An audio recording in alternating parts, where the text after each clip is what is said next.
వాక్యం నీలో ఉండాలి.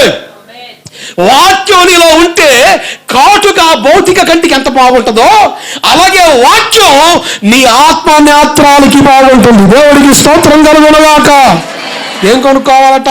విశ్వాసం కొనుక్కోవాలంట, పరిశుద్ధత కొనుక్కోవాలంట, వాక్యాన్ని అందుకోవాలంట. ఇవన్నీ ఉంటేనే నువ్వు బాగుంటావు. లేదనుకో అంత లోపలేసి ఆయన బయటేసి తలిపేస్తావు.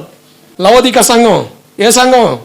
లవోదిబా లవోదిక ఆదమర్శి లవోదిబా అన్నావు. లవోదికే సంఘ కాలంలో మనం ఉన్నాం. నేత్రం వెలిగించబడాలి. ఏ పాలైతేనని చెప్పేసి జిల్లెడి పాడు తాగవుగా. ఏ వాక్యం అయితే లేండి, ఏదో ఒక చర్చిలే అండి అని రాజీ పడ్డావా ఆడే ఉంటావు. రాజీ పడక భక్తిలో దేవుని కొరకు ప్రకాశించడానికి ఇష్టపడు. నీ మనోనేత్రాన్ని దేవుడు వెలిగించునుగాక.